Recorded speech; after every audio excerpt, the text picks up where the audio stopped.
Going live. Going live. Fixing my camera because I apparently had it wrong. Hello, everybody.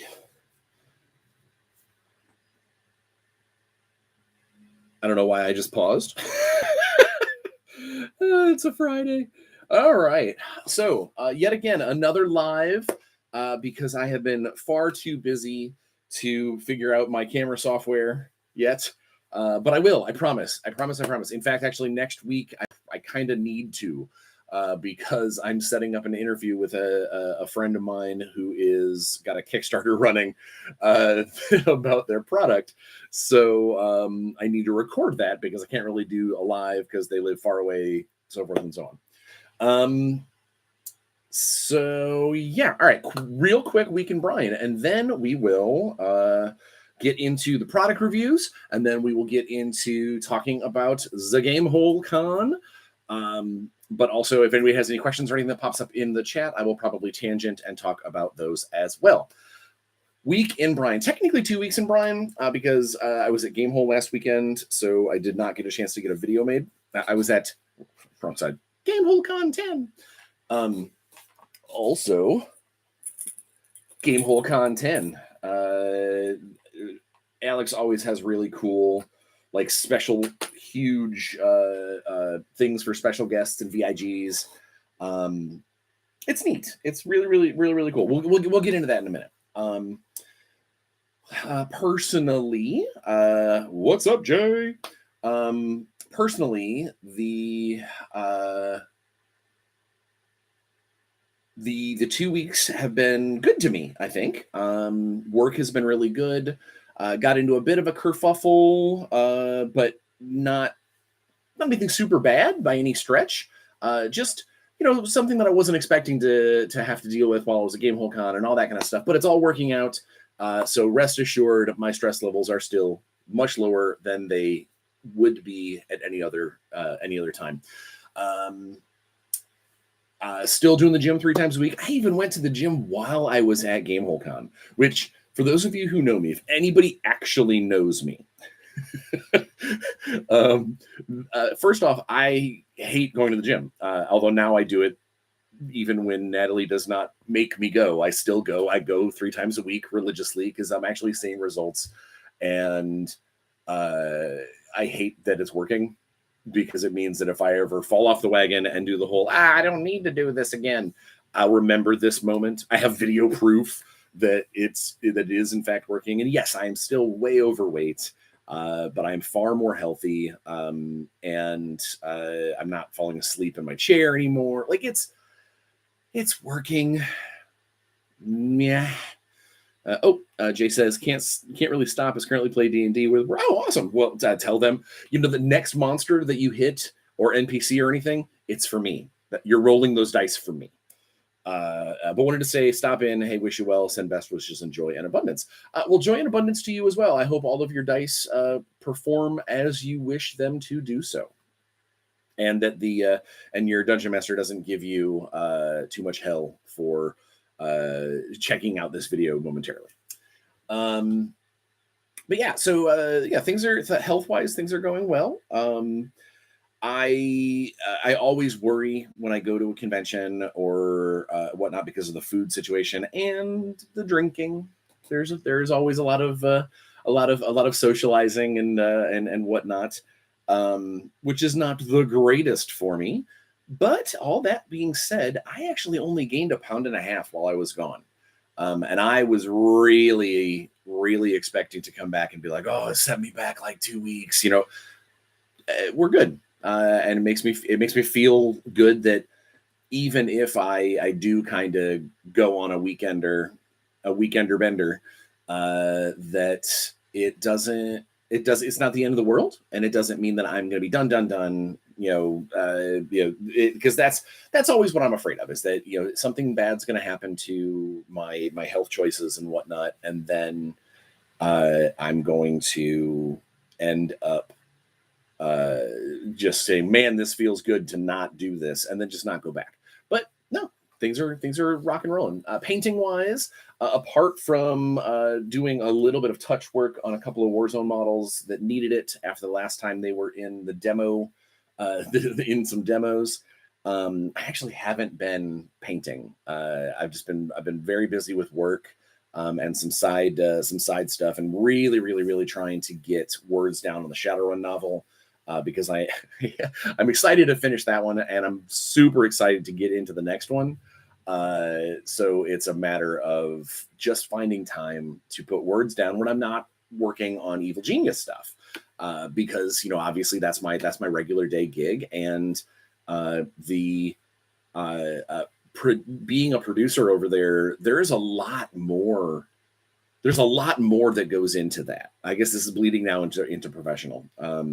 But yeah, there's a lot more that I have to do on a day-to-day basis. A lot more meetings, a lot more random emails.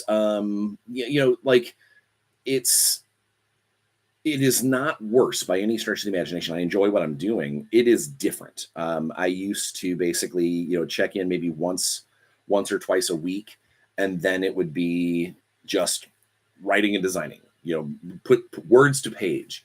And now that is the opposite. Now, instead of, checking in a little bit every day, I get a little bit of writing in every day. And then the rest of it is management type stuff, which again, it definitely has its perks. It definitely has its benefits. And it does mean that, for me to be able to flex my creative stuff, I have to, I got to choose my battles, so to speak. Like which things that I really do want to be like, this is what I want to design. This is what I want to develop. Or I have to do stuff in my spare time, to kind of scratch those itches. But yeah, so, personal and professional things have been very good. Let's see, gaming wise, I played a lot at Gamehole. We'll talk about that here in a minute. I'll do the day-to-day Gamehole stuff. I am playing in tonight, actually. We are officially making our old school Rifts characters for a game that I play every other Friday.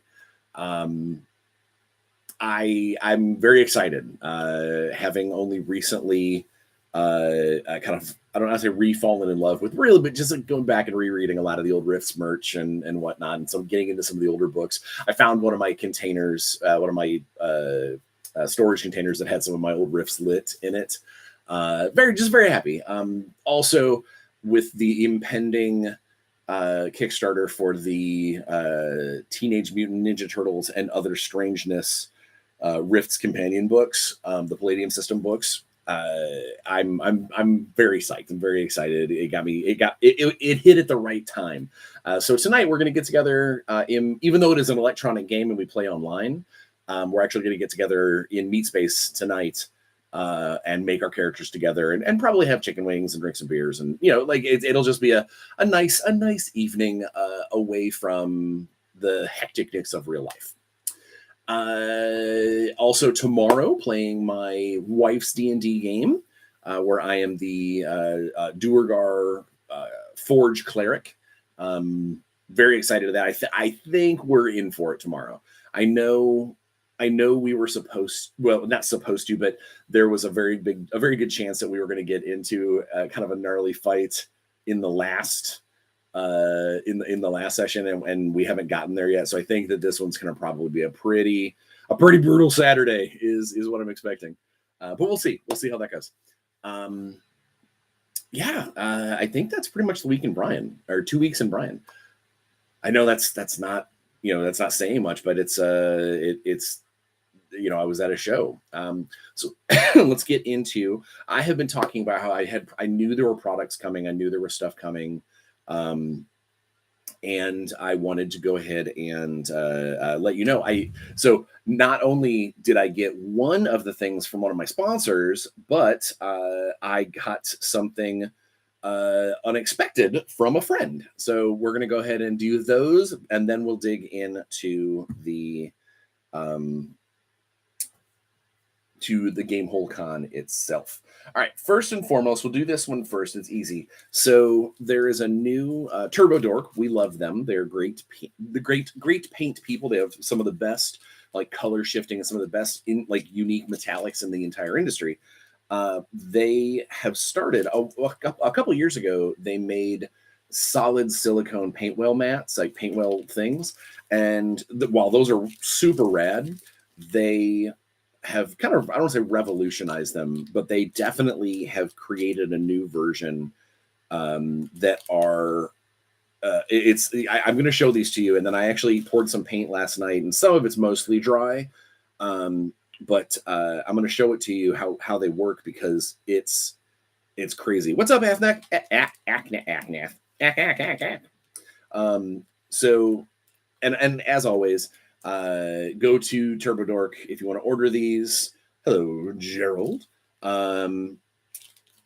This is the black one, the non-stick silicone dry palette, and I'm going to go ahead and keep this one in the package. And the reason for that is because I think it's going to go in the October comment prize raffle. I think that's I'm gonna give one of these away. We'll do that. But I wanted to show you how they work.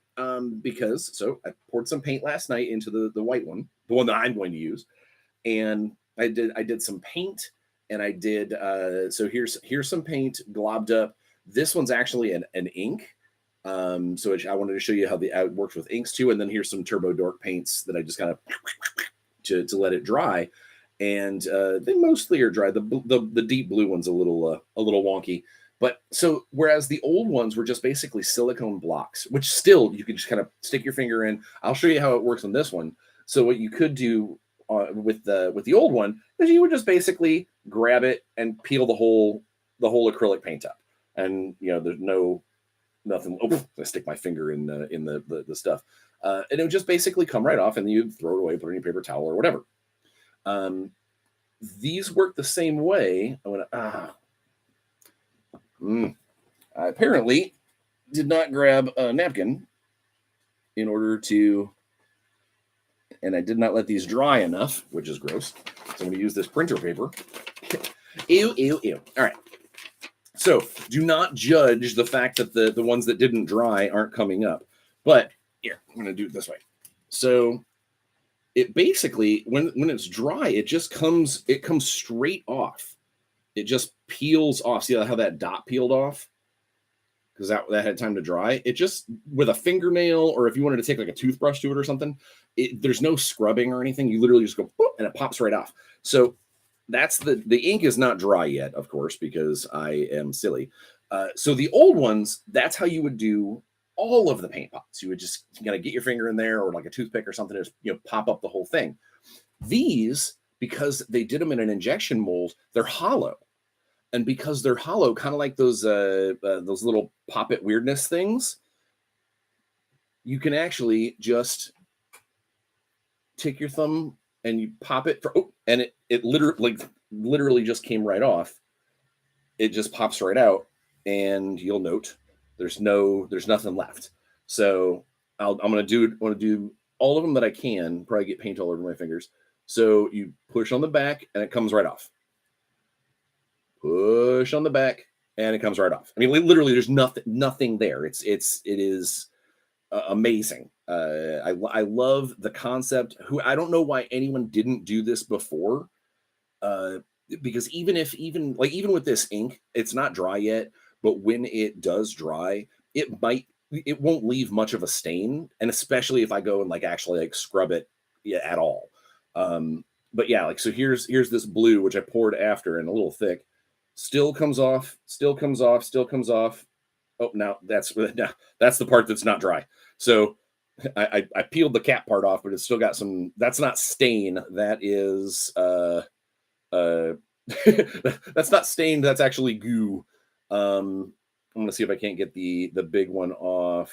No, that one's not dry at all. So the only reason that stuff's not coming off is because it's still very wet. But yeah, everything else, I just basically stuck my thumb in the back and the little disc popped right out. So super rad, very, very cool. Gerald says, buying one of those next time you get paid. Well, if you do, make sure you tell them. And honestly, it's hard for me to get the link in the lives, but go back to one of my actual videos and use the link that I put in the description of my old videos. If it's the first time that you've used that link, you get like 10% off because you're ordering it through me. I don't see any kickbacks or anything. They just do cool stuff. They are not a paid sponsor. They are a product sponsor. And I really do honestly believe in their stuff. I love their merch. And as a company, Meredith and Greg are amazing people. And you should totally support them. They do really, really good things and make cool stuff. And the more cool stuff that they make, they will come up with more neat ideas like that. Gerald says, I use speed paints all the time, and the white one would be perfect for those. Absolutely. You already used the link. You know what, Gerald? Do me a favor and try and use the link a second time, because I did have someone say that they had no problem using it multiple times. Originally, Meredith had said that it was going to be a kind of a one use. Hey, do the thing. But I had someone else mention that it maintained. So give it a shot and then report back. Let me know whether it's in one of the comments or something like that, whether or not you can reuse that link, because that would be helpful information for future people who want to buy cool Turbo Dork stuff. And I have it on good authority that they have got some very, very cool stuff coming next year. I cannot speak about it, but I did get a chance to talk to Meredith a little bit about some of the cool stuff that's coming. And I'm excited, and I hope I can make sure to remind Greg that I will show you guys when that happens. Turbo Dork stuff, very turbo handy. Oh, it's like it can be a catch line or a bumper sticker or something. That'd be great. I'm gonna take a drink of my thing that I shouldn't be drinking, but I needed caffeine this morning because the gym alarm came very early. I was up way too late playing Starfield last night. All right. So that was what I had planned as my product review, to tell you how amazing that was. But then yesterday I checked my mail. And so I live in a tiny little town, and we actually have to go to our post office to pick up our mail.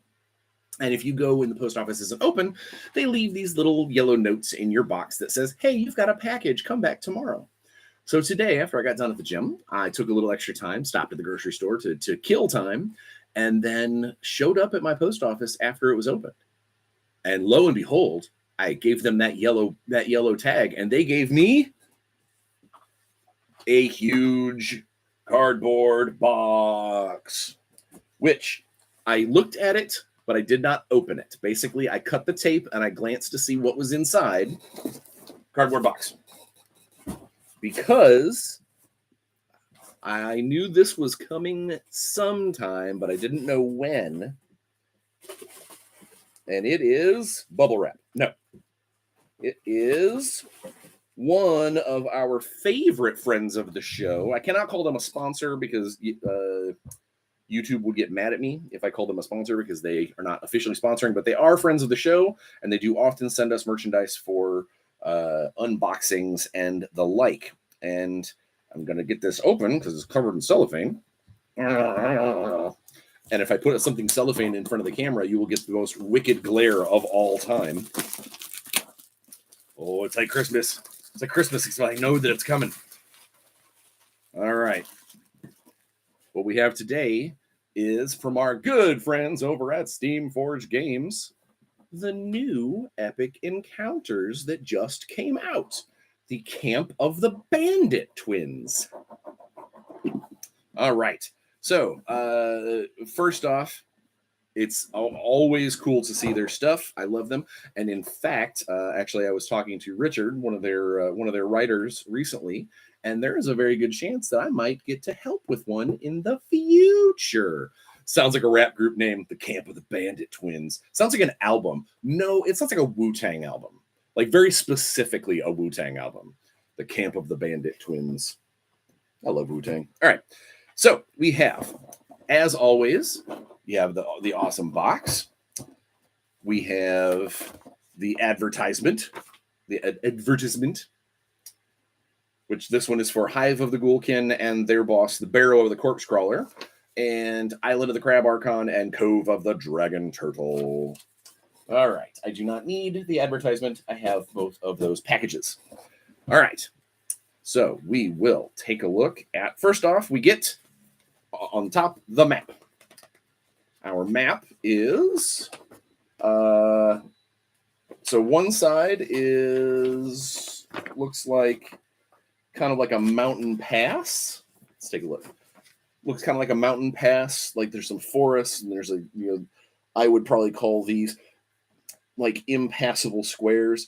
I will say this. Sometimes it's hard to do that kind of 3D styling on a map this way because it means that there's big chunks of ground that technically you could be on the other side of that spire, but it's okay. It still looks rad. It gives it lets people know that, here is the path.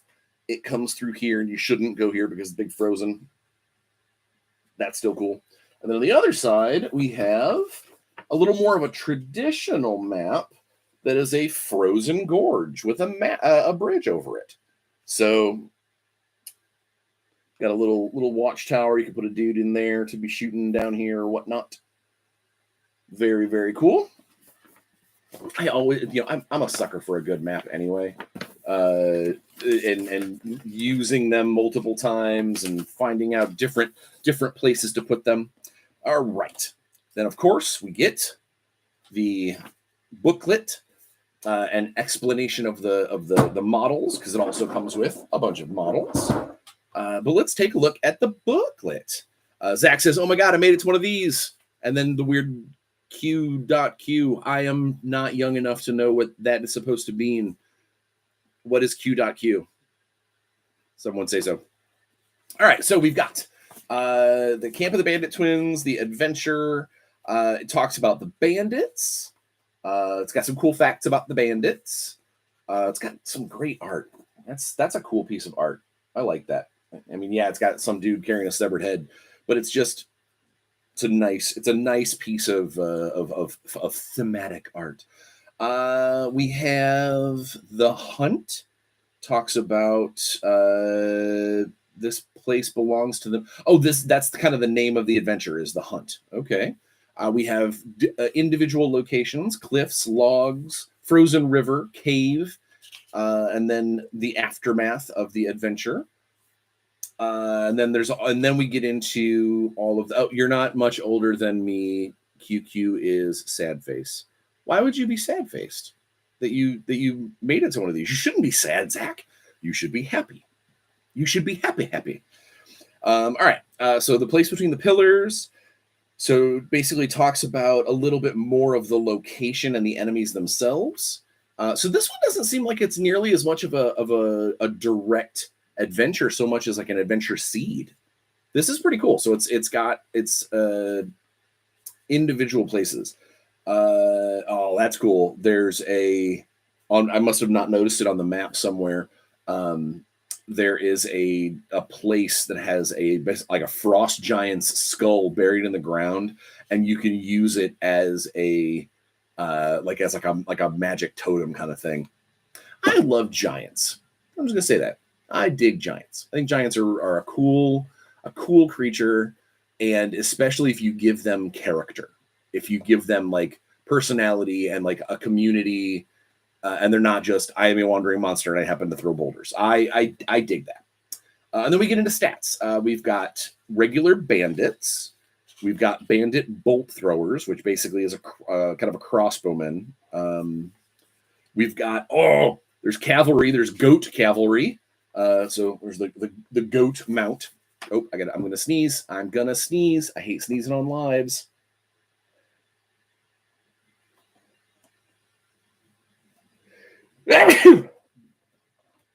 Then we get the bandit elementalist. So I'm assuming he's gonna be. Oh no! Oh, cool. All right. So you'd think so the everything seems to be very kind of Viking-y and frozen and mountaintop. But the bandit elementalist is set up where he's got acid spells primarily, and then he's got conjure elementals. So you could use him as anything. You could use an earth elemental if you want, like a voice of the mountain kind of thing. That's very cool. Very, very cool. Oh, and as if I summoned it in my own world, the last thing that we have here as kind of the last of the individual creatures before we get into like the actual no,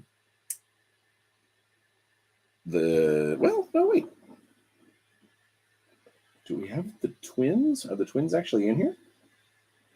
I don't think they are. Weird. Okay. I don't want to read the adventure in case someone runs me through it. But either way, there's. Oh no. Okay, they are here. The twins are here. My bad. But we have an actual earth elemental. So I'm assuming the elementalist should summon the earth elemental, and I really like. It's weird art choice. So we'll take a look at the model in a minute. But it's got this it's got these giant shoulders, and then there's these chains, and there's just a random rock in the middle of the chains. Like it's just got a rock attached to it above it. It's weird, and it doesn't seem to have any purpose, like narratively. It doesn't have like that. That's not a gemstone that shoots lasers or anything. It's just art choice, and it's very cool. All right. And then there's the actual rules for the actual bandit princes themselves, the actual princes, which they unsurprisingly have the same model twice. Which I will say, I think it'd been cooler if they would have done the same model in two poses rather than the exact same model twice. But this is definitely cheaper. And this is also because these products are designed to be fast and easy. I can get it. And then we get the credits, just to give the people credits that deserve it. The game parts were designed by Matt Hart. It was developed by Richard August. And Richard also did the writing, and Kim Nugent did the editing. So just as a side note, that is how this goes. Now let's take a look at the minis. Everybody loves miniatures. So again, this is another one of the products that they've done with this pressure sealed, like it's got a fitted top instead of taped on, which I totally appreciate because fighting with tape is a pain in my butt. All right, so what do we have first? First we have the two villain princes. The villain twins, spelled Villon. Funny. I'm gonna only hold up one because there's two of them and they're identical. But so he's just kind of a swashbucklery. He's got a short sword. Looks like a scimitar and a dagger, maybe. Scimitar and a dagger, and he's definitely got like a cape and like a lot of like a ram's skull motif on several of his pieces. Very, very cool dude.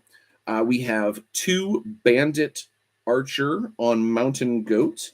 So we've got basically guys with bows riding around on mountain goats, and everybody loves mountain goats. I love mountain goats. We got two of those, and then we have two bandit lancers on mountain goats. So same kind of cavalry thing, except this is the melee version. Very cool. Then we have four regular bandits. So here are just sword and shield. I would call these guys, let's get that maybe a little more in view. I would call these guys probably Viking-esque, Celtic-ish. Then we have two bandit elementalists. This is the dude who I'm assuming summons the elementals that we'll show later. It's a cool model, though. So he's got this little staff. He's got like a little staff spear sort of thing, but then he's holding a chain that has a rune on it, like you could totally paint and maybe do some glow paint or something on the rune. See if we can get him in focus. But it's very cool. Big fur cape, like little like antler horns on his helmet. Yeah, that's a cool model. There's two, and there's two of those. Then we have 4 bandit bolt throwers, and these look just like the art. Just a guy loading a crossbow using the foot stirrup. So not an action pose, a reloading pose, but still very cool. And it's, again, it's like a very Viking-esque, Northern warrior. But he's got almost kind of like a Siberian or a Mongol hat, like that fur rimmed hat that's got a plume on it. So you can see it a little closer. So that is, maybe these guys are supposed to be more like mountain Mongols. I don't know. Again, I haven't read this is the first time I'm looking at this, so I don't have any foreknowledge to tell you. But there's 4 of those guys, and then the 2 big fellers. Oh, it's cool. Also sharp. Ouch. The elementals. Big models, very pointy, very pointy. But he's got this big fist and this like giant kind of shield spear arm thing. And now, because unlike the art that just showed that thing in the middle was just a rock on chains, if I can get you to see it closer, that thing on the chains, it is a rock, but it's a rune stone. And the rune matches the one on the elementalist. So they're using that to control him. Forget what I said. That's awesome. Yeah, that's cool. Yeah, they're Jesus. Richard, if you're listening, you need to dull your points, because that could draw blood. It probably will. So that is the Camp of the Bandit Twins. I'll put the little sealed box thing back on. Get them back in their box. Put their map back in the thing. Put the lid back on the thing. And now you're probably like, Bryan, but wait. Isn't there always some kind of boss fight box? There is. And more importantly, our good friend sent it to us. All right. And this dude looks rad.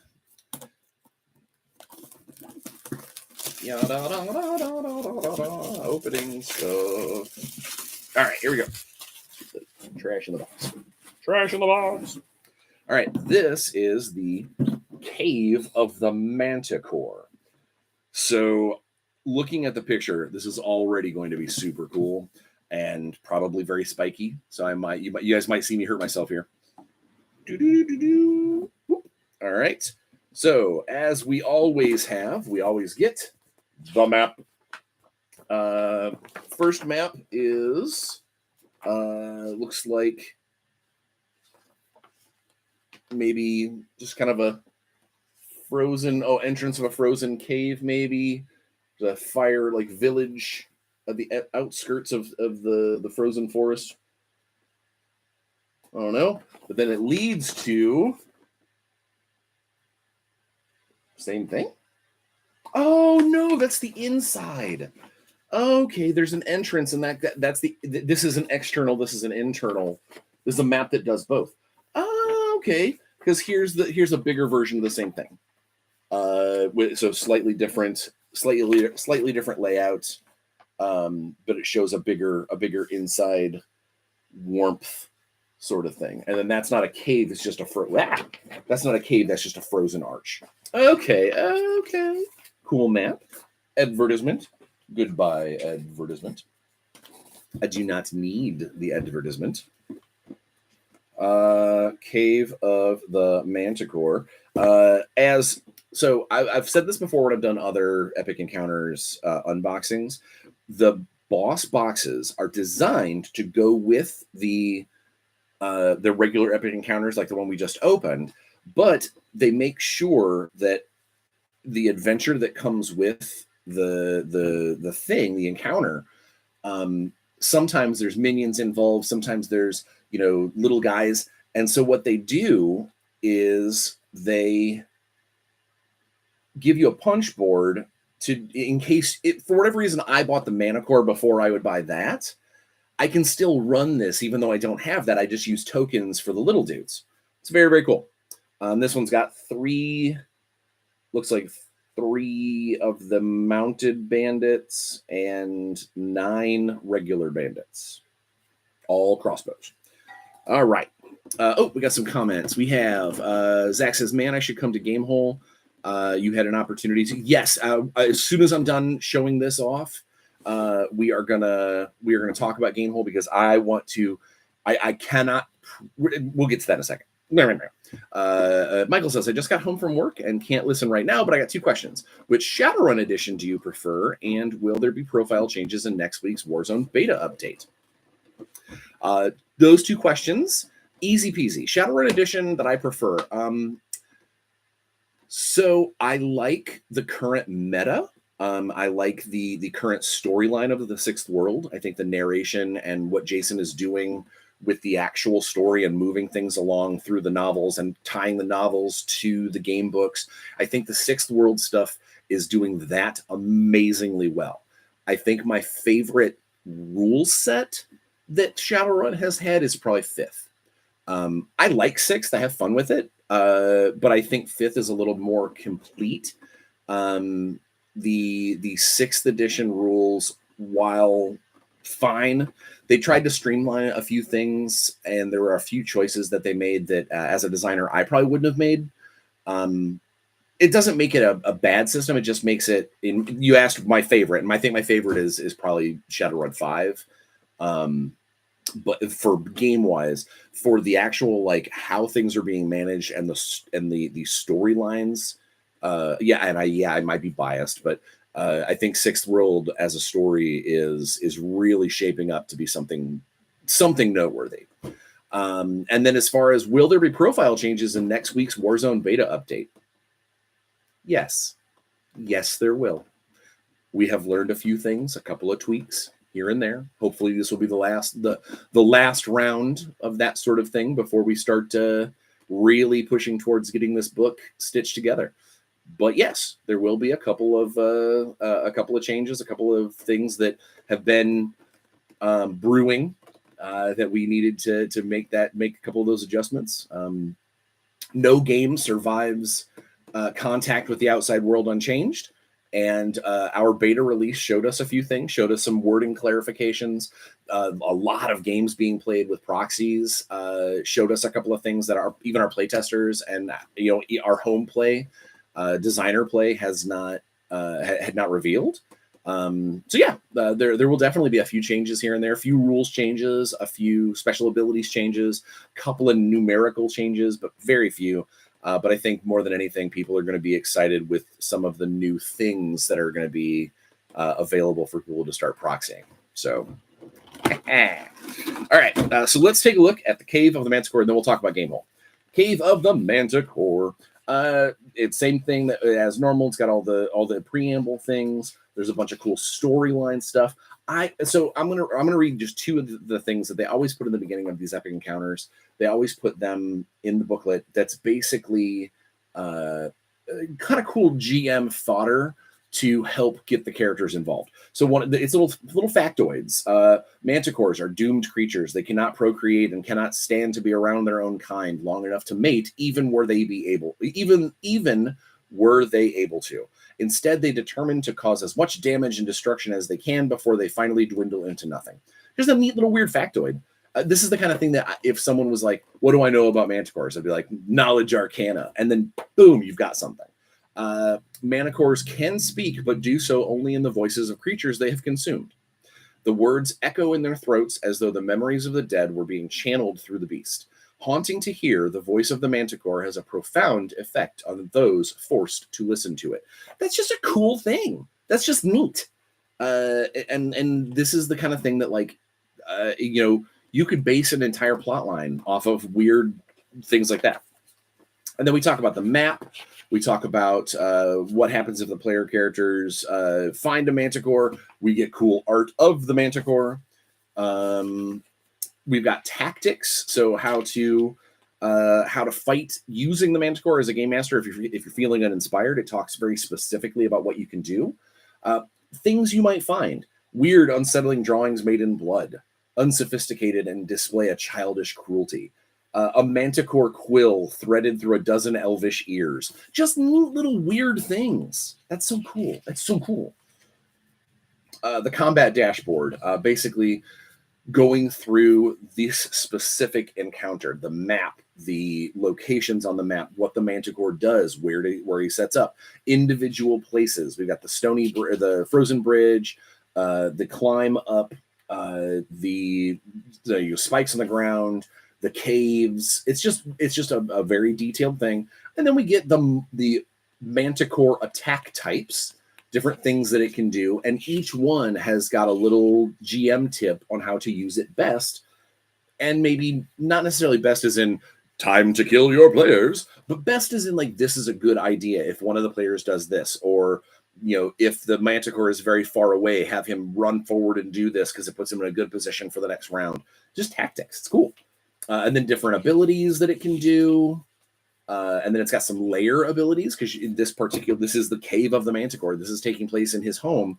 You've got some cool like layer actions, and then the treasure that you can have from finding the back of fighting the Manticore, and then of course the stats itself. And they've started to do this. They do different difficulty levels. So if you're having an easier version versus a later version. And they name them. We have a Manticore named Xerxes, we have a Manticore named Cyrus, and we have a Manticore named Darius, which is very cool. And then, of course, the credits. There's another game designed by Matt Hart, devved by Richard August, and written by Richard August, and edited by Kim Nugent. I'm assuming that they probably do these at the same time that they do the regular boxes, to kind of that way they kind of tie together. I would assume. I could be wrong. And then we get into the meat and potatoes, which you're really paying for in here. Another static cling style holder, which I'm going to punch out these little tokens, because the boss plastic inserts, I'll show you in a moment. They've started putting these in there. There's a little spot specifically to put the tokens when you put it away. Again, it's just really thoughtful, cool product design. It's a good thing. All right, and then the actual model comes in two pieces. We have the main body, and then there is a tail, which the tail looks like it can be removed.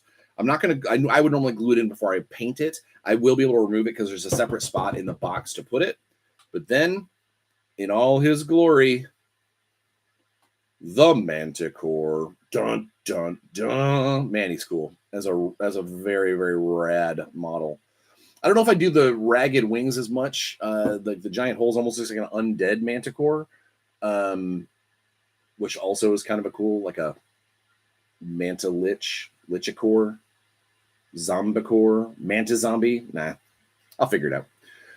But it's cool. It's got lots of great detail. The face is very, very unique, because it's kind of a man-ish face, but it's definitely a monstrous face with like kind of that goat horn style thing. This is very, very cool. Scorpion's tail, very, very lifelike. It's got on this cool rock. Now, this is the second one that I've done that I've noticed, and I talked to Richard about it.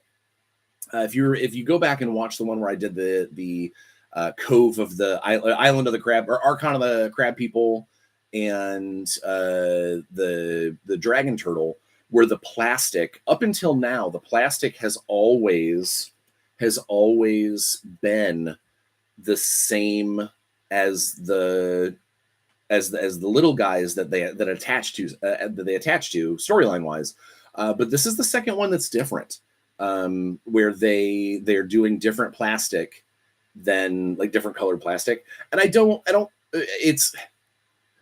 I'm gonna be fussy and say I wish they would stay with it, because at a glance it means I know exactly what goes with what. But if you're gonna paint them, it's 6 of one, half a dozen of the other, because you're gonna need to know anyway. So I guess it doesn't matter. But it is definitely, yep, these spikes are sharp. It is definitely something that I've noticed now, and it sounds like the newer bosses are probably going to be different plastics each time. But oh well. Still very cool, very very cool. Roar. Yeah. So I'm gonna pull his tail up, boop, put it back in the box because we need to talk about Gamehole Con. And it looks like I might need to answer some questions because I thought I saw my chat talking. Wow, that is really awesome, Manticore. It is. That is probably one of the coolest Manticores that I have seen. So yeah, go Steamforged, go to their website, and if you want a badass Manticore, for I want to say, I think this box is like $40, which is not bad for a big plastic model. Cave of Manticore, totally worth it, totally awesome. I love him, and I will eventually paint him. Okay, so we have Zach says, "I want to paint that." Me too. When are you gonna let me paint something for you? Honestly, if you wanted to paint something, I would show your stuff off. You do good work. And in fact, it sounds like I'm going to be putting together an orc or something for you to paint in for your own stuff at some point. I have, I know that I have an orc in bits around here to be able to put it together for you. I just haven't done that yet. We'll get that taken care of, Zach. All right, I'm going to take a sip. It's already 45 minutes worth of awesome. A knob. Knobs is his smart orcs. All right. So, Gamehole Con. First off, I just want to say, above and beyond. So I do a lot of conventions. I do Origins and Gen Con almost every year. Gen Con every year, no matter what. I do Origins most years. I do Adepticon almost every year. If I can, I try and do Gary Con every year. And Gamehole Con in the last 3 years has become a must-go, an absolute must for me. And not even just because I'm doing special guest stuff and Alex treats us really well, but it is just an amazing show. You get to play as an industry person. It's hard for me to often find time to do games. Gen Con is impossible unless it's a special event or something that is set into the schedule. It is impossible to actually get to do those things. So instead, it's all meetings and events and panels and things.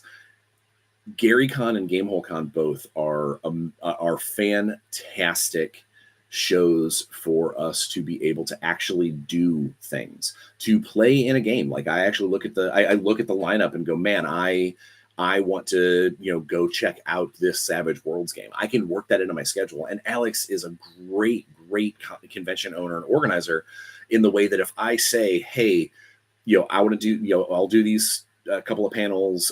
Actually, Mike Merles was the one that was putting the panels together for this Gamehole Con. And he set me up and was like, hey, let's do these panels for you. And then I had a couple of my own events that I ran, special events for Pac Rim. And then, but there were actual things that I wanted to do. So I set that stuff up. And I can look at Alex and go, hey, leave my Friday afternoon open. I can look at Mike Merles and go, 2 panels on Thursday is fantastic. I can get that in and out and taken care of.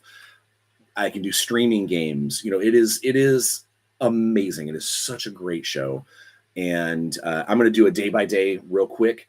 If you follow me on Facebook, I wrote out this big long this big long thing, went through day by day, every event, everything that I did, and then my phone ate it, and so my turnaround, I was like, I'm not going to sit there and write this again, and I just went, poof, here we go.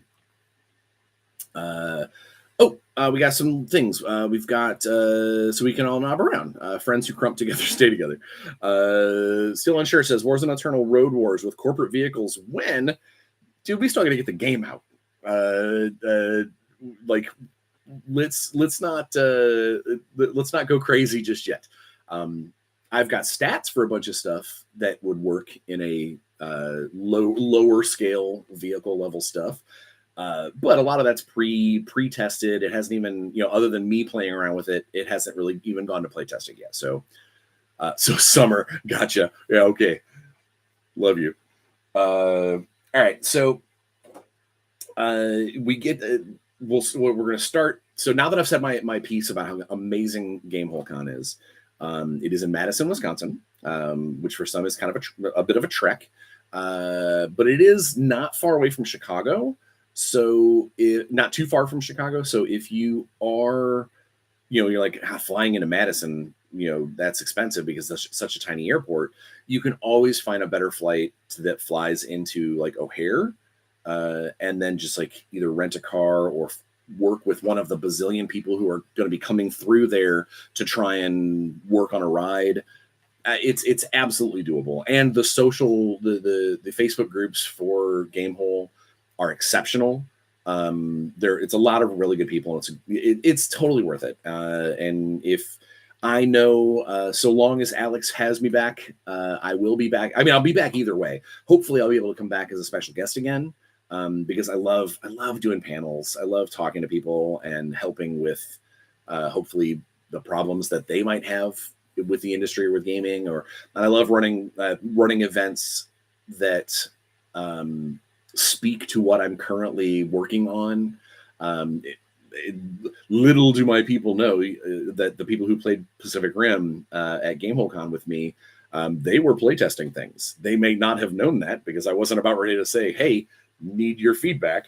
But it was nice to see, and especially what they were playtesting is designed for entry-level players, people who haven't played before, who don't know the system, who don't necessarily even know the world. And it was, they hit the ground running fast. They got the system quick. That was super good. So yeah, we get there Wednesday. My game designer and longtime friend, buddy Nathan, decided we decided he's going to carpool. So we drove up on Wednesday, got unpacked, got our cool stuff. They, box of cookies. Yeah, again, Alex takes good care of all of his people. But one of the things that the Gamehole Con does, starting with the very first year, they do D&D monsters as stuffies, as plushies. Started with an owl bear, and it went through. There's a boulet and a displacer beast and a blink dog and a flump. Or a flump. I don't remember the thing that everybody loves. There's just a ton of really, really cool things. And then this year was a gelatinous cube. And then I get this back home, and I give it to my wife because I'm like, hey, look, a stuffy. And she notices immediately. I've had this thing for a week, like over the course of like almost a week. And she notices immediately that not only is it a gelatinous cube, but it's a dice. 5 on the opposite side of 2, 3 on the opposite side of 4, 6 on the opposite side of the 1. It's a dice, which is amazing. It's a soft squishy dice. It's not nearly as soft as some of the other plushies, but how cool is this? And it's got the little, and unlike it's not just like a random branded thing, it's actually made by the people at Gamehole. Like he commissions these. Super cool. And at some point, I'm going to roll it for something. I don't know what, but I will roll it for something. Best turn counter. Heck yeah. How great would that be? So yeah, Wednesday, we get together, get my stuff, get unpacked, and then head over to the actual Gamehole. And now for the people who don't know, the Gamehole is the kind of game space / sort of D&D museum that Alex has created in the loft above a kind of restaurant tavern. And it is, so I've been going to the Gamehole Con for a couple of years, and for 3 years now. And I've never managed to fit time in my schedule to actually go to see the Gamehole. And it is amazing. Like I cannot tell you, it is just first off, it's an awesome table, and it's got this cool throne. I mean, like it's a place that I would be ecstatic to actually get to play, a role playing game there. But you're surrounded by bookshelves and boxes and glass cases of legitimate like history of D&D and a couple other games, but primarily D&D in our industry. To the point where he's got multiple copies under glass of some of the rarest D&D merch, oldest merch that's imaginable. I mean, it is breathtaking, and I could sit there for an hour just looking through the shelves and being like, this is crazy. He's got 5 copies of this thing that I remember I had when I was a kid, and obviously treated poorly. Who knew that it was going to be a collector's item? But it was not humbling in the way like, man, I wish I had this. It was humbling in the way of, there is so much that has come before me in this industry that like true pillars of the industry are people like Alex and Matt Forbeck and Jeff Richard, and like it's hell, Gary Gygax, Luke Gygax, Dave Arneson. I didn't want to name people that had passed, but like, just it is an amazing place to just sit there and sort of bask in the creative energies. I'm going to sound like a hippie, but just all of the millions of words worth of other people's creative ideas surrounding you in every direction. It was really inspiring, and utterly it refreshed my batteries, so to speak. But got done, had some drinks, got to hang out and eat jalapeno poppers with Rob Weiland and Steve Jackson for about an hour and a half, just sitting around talking and having a good time. It was I'm dating a hippie. Don't judge for sounding like one. I will totally judge myself for sounding like a hippie. And now I'm going to judge you, Zach. I'm kidding. But no, it was just a really good night, and I love Steve to death. We've met several times, but like this was the first time that I had a chance to actually really sit and just talk, and we talked about our kids. We talked about we talked a little bit of business stuff, but that wasn't the point. The point was to just unwind and not be all right, it's game time. No, it was just Bryan Steele talking to Steve Jackson about our kids and our significant others and stuff back home and house problems and just in general, just having a good time. And that's what Gamehole is in a nutshell. It is a great time that happens to be encapsulated by also a fantastic convention. So Thursday comes. I know I'm kind of speeding up, but it's because I'm getting short on my time, but I don't want to cut the actual review short because it was such a good show. So Thursday comes, and the only thing I had planned initially on Thursday was a couple of panels, which is fine. I was on a great panel about narrative game design in tabletop role-playing games. Basically trying to get away from the meat grinder. I need you to fight 7 goblins, and then tomorrow you're going to fight 6 hobgoblins and deliver this sack of coins to the guy who paid you to. It was us trying to, not that there's anything wrong with a meat grinder, but it was our way of trying to get people to go, hey, remember that this is a role-playing game, and that sometimes it's cool to tell a really awesome story or to build an adventure that in and of itself tells the narrative. And that was, we did this really cool panel and a bunch of cool questions. It was good. It was really, really nice. And then my second panel was actually just based around system design, which it was great. I was able to, I was up there with the likes of, Elisa Teague and Shane Hensley, and Sean Merwin and Kelsey from Shadow Dark.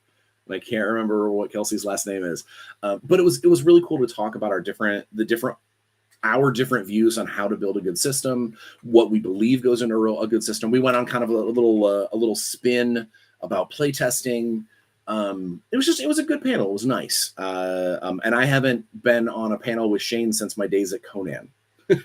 So it's been at least a decade, probably closer to 15 years since Shane and I have been on a panel together. So that was nice. It was nice to see. And then later that night, I got to play in a Shadowrun live game where I got to be one of my novel characters. I got to play Hollywood again, who has kind of become my iconic Shadowrun character. Which is pretty cool. I like having an iconic Shadowrun character, an iconic character that when someone says, "Hey, come play Shadowrun with us," the next follow-up question is, "Can you play Hollywood?" And I love that. That's it's like, I mean, it's like Joe mentioned. Not that I'm famous like he is, or built like he is, or amazing like he is, but it's like when someone would say, "Hey, Joe, come play Arkan," or if it's someone who you're being asked to play your iconic canon character, and that's so cool. I love that. I had a great time. And if you go to Six Sides of Gaming in their videos on YouTube, I believe our Gamehole lineup is there now, and you can see the ridiculousness that we did. And it gave me an opportunity to actually play a game again with Elisa and Rem and Leroy, and it just had such a Devin. It's called Devin by his character's name. It was a great time. Friday came, and I got to run one of my Pac Rim games. It was a full boat, had full 5 characters at the table. They did great. They fought off the monsters. They found the cultists. It was good. It was a great session. And then Friday night, I got to what was Friday night? I know I played something. Oh, no, Friday night was Shadowruns. Thursday night was I played the Amerian Knights, which is my buddy Tommy's D&D world that's going to head to Kickstarter soon. You might already know The Legacy of Mana, which is a source book that has already been out for it. It's a D&D 5e world where I get to play Nuggle Honeysbane of the Southwoods Honeysbanes, basically a big berserker with a magical prosthetic arm. But it was a fun session. I love getting to play in that world. I love that world enough that I'm actually it sounds like I might end up helping with something there. Not too deeply because I've got a lot on my plate, obviously, but just to give them a little help on their world, kind of leave my thumbprint, see if I can't make Nug into somebody cool. I don't know. And then Friday had the things. Then in Shadowrun, Saturday I ran my second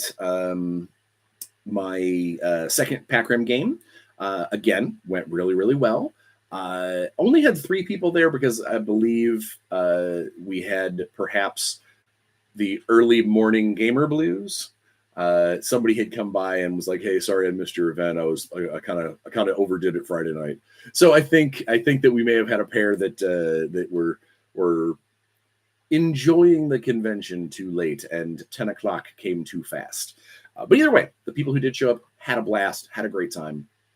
That was great. And then Saturday night, I got to play. I got invited to be a player in one of our Being Evil Genius. I got to play in The Crow. I got to play in the Crow role-playing game that we do for Everyday Heroes.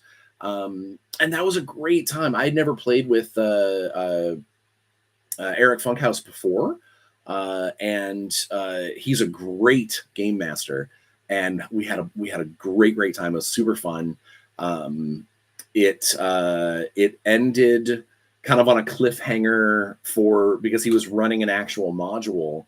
He didn't want to show the end of the module, so it had a kind of a part 1, part 2, and at the end of part 1, we sort of left it as, and now you should go and run it yourself and see how this ends. It was really, really cool. It was a lot of fun. I got to play Sam Hart, a devoted grandfather and kind of hunter preacher.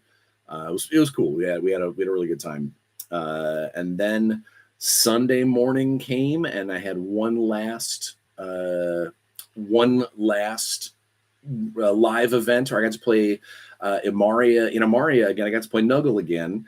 But one of the things that the guys at D6 at Six Sides of Gaming do is they do early in a convention, looks like Thursday or Friday, they do a live stream where they get the audience to help them basically build all the tent poles for an adventure. And then like a 2-hour adventure. And then on Sunday, Devin gets a bunch of us unfortunate souls together to play through that adventure. And we did it last year, and it was hilarious because we were fighting inside of a giant undead hamster that was swallowed by a lich. That was because the audience came up with a bunch of just crazy stuff.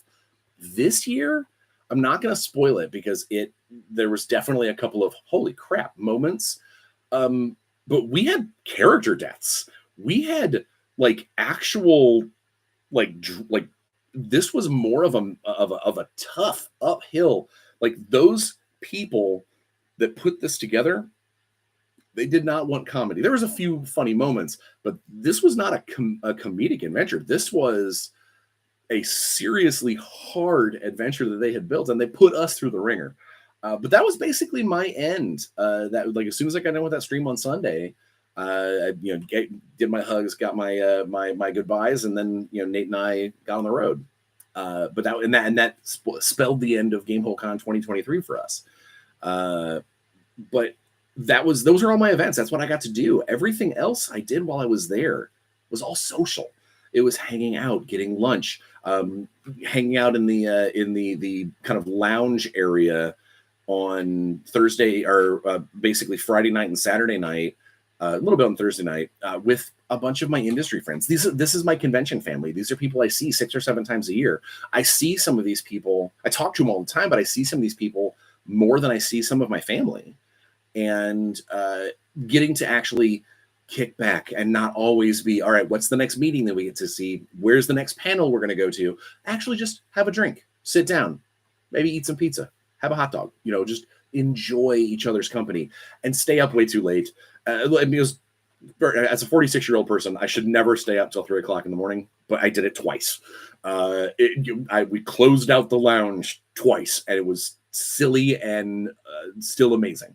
I will say this: I've known Matt Forbeck. I've known Matt Forbeck for probably 15 years, I would think.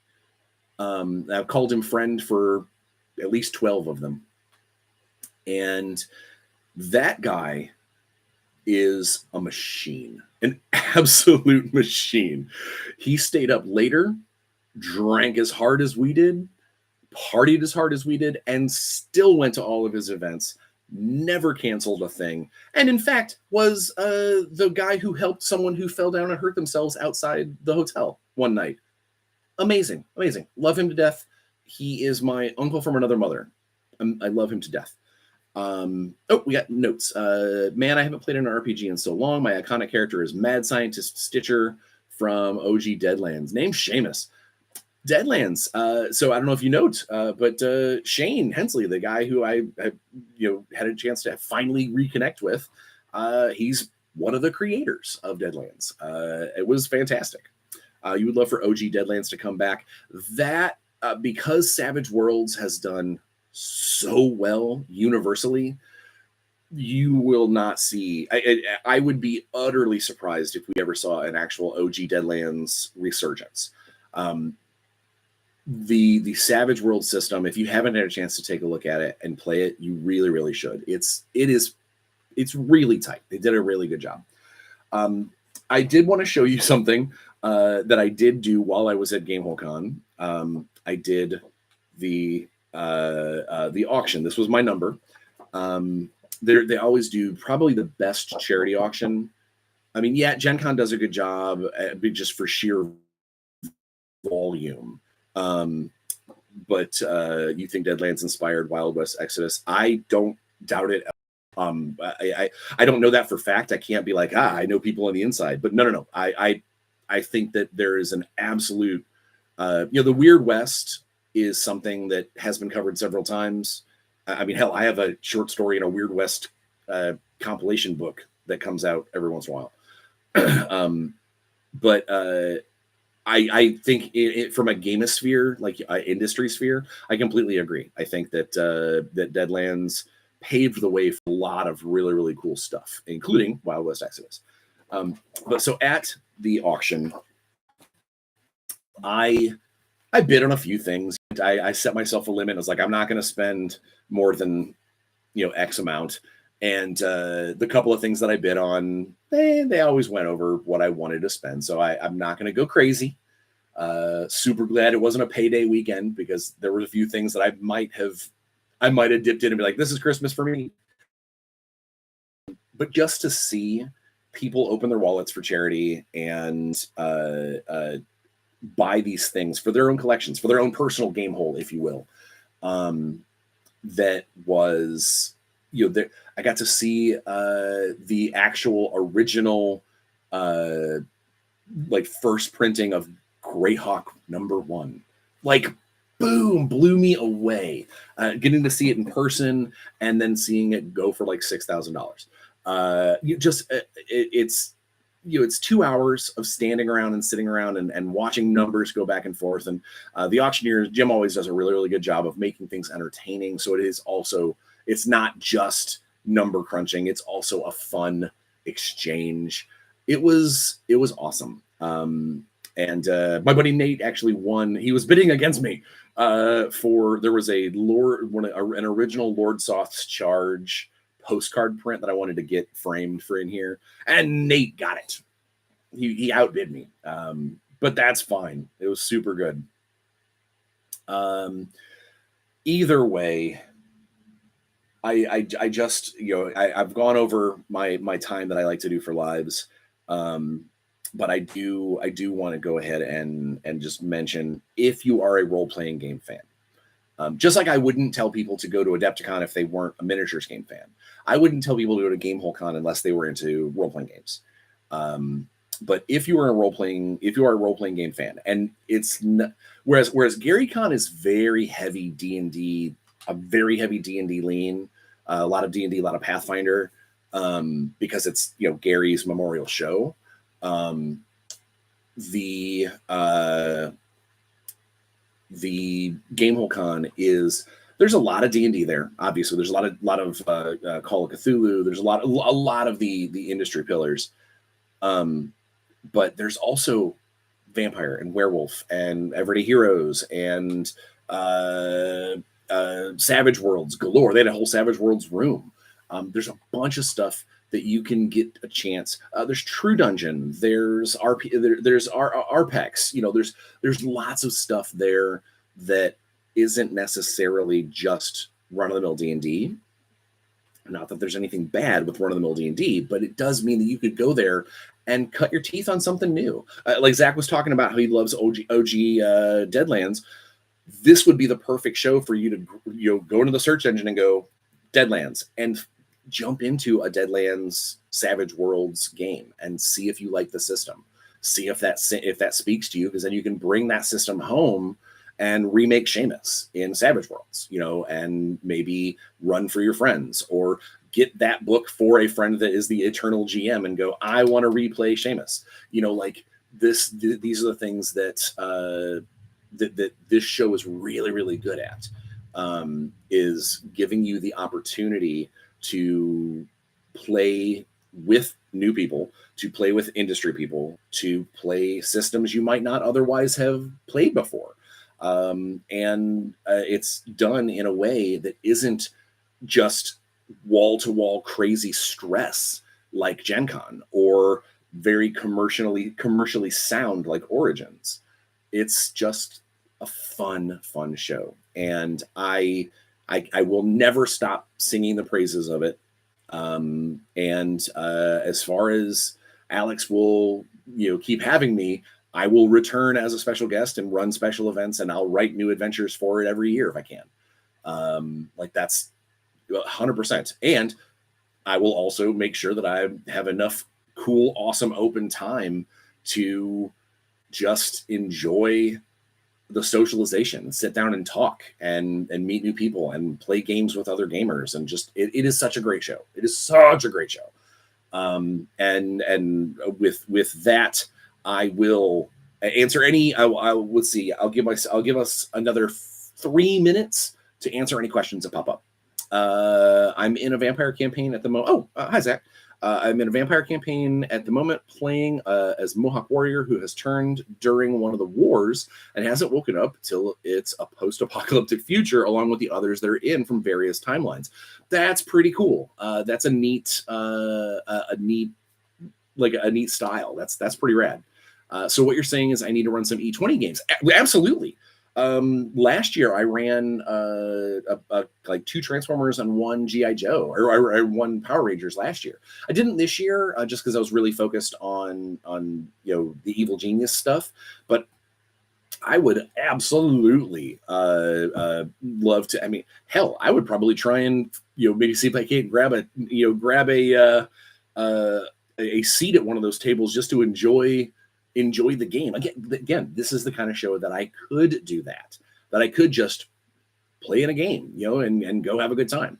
So yes, you should absolutely make it to Gamehole and try and run some events. And also, if you run enough events, you pay for your badge, you run enough events, and then if you clock in enough events, you actually get your next year's badge for free. Like they kind of sort of push it forward. You should go yell at the Gators then. That's up to you. That's your fight. Zach says, are you going to be at Adepticon? Yes, I will be with Res Nova at Adepticon, but because it takes place on the same weekend as GaryCon, again, I have to do 2 days at each. I got to split my duties because Evil Genius is actually sponsoring GaryCon next year, so I can't not go. So I'm doing Thursday and Friday at GaryCon, and then Saturday, Sunday, I'll be at Adepticon. So yes, I will be at Adepticon, just not for the 4 full days. The 4 full days, I'll just be doing 2 and 2 because I have to do GaryCon as well.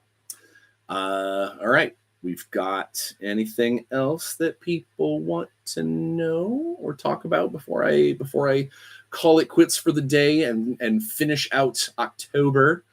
Again, October comment raffle will happen next week on episode 209, which hopefully will actually be a recorded video. I like doing these lives. I love doing these lives. I love the interaction. I love the free form nature of it, but I also know that sometimes I don't get nearly as much topically done in the lives. So next week, I believe, as long as all goes well, we are going to have one of the designers for the Gun Belt role-playing game that is currently at Kickstarter. You should go to Kickstarter and search Gun Belt and take a look at what Ryan is putting together, because you can cook up some questions to ask him next week, that I can ask him if you put them in the comments here or put them in the comments on my Facebook. I actually started a thread about it in my Facebook that you can leave questions if you have any questions about his product, because it looks pretty cool. It's speaking of the Weird West, it is a very Weird West, dinosaurs and wizards and all that stuff. Robots and the like. So you should totally check it out. And we'll have Ryan on next week to talk a little more about it. Have I seen the Tales of Obajima Kickstarter? I have. I have seen it. It looks really, really stylized and very, very cool. I am not nearly the fan that others are as far as the content itself.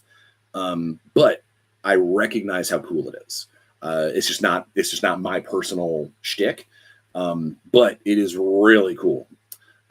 Zach says, I'll be at Adepticon as well. Definitely looking forward to seeing you and Alex again for some Warzone greatness. Yes. And in fact, we should hopefully have some cool new toys to show off and maybe, get people to ooh and ah over, some Wave 2 stuff. I hope that we'll have it by then. I can't say that for sure because who knows. But I did actually have, before I sign out, we did have a really cool meeting earlier to talk about the beta update that's going to come out. Oh, which you said, will we have the Warzone beta update before your girlfriend's birthday next weekend? Probably. I can't speak for Alex. He's the one that finalizes that stuff. But I'm pretty sure that we've got everything greenlit that's being changed, that's being added. So I think so. I hope so. But yeah, no, I look forward to seeing what comes out of that. In Res Nova, Bryan and Alex, we trust. I hope so. I hope that that's the case. All right. So without further ado, I need to get going because I have more work to do today, and it is the beginning of a long weekend in a good way. I got lots of good stuff. So without further ado, please be safe. The winter months are starting to come around. People are going to start getting sick again. It's flu season again. So wash your hands, get your shots, wear your masks if you have to. Just try to be safe. Enjoy yourselves. Don't be a jerk. And leave every room a little happier than when you got there. But I guess above all else, play some games. We will see you next week. Bye, guys.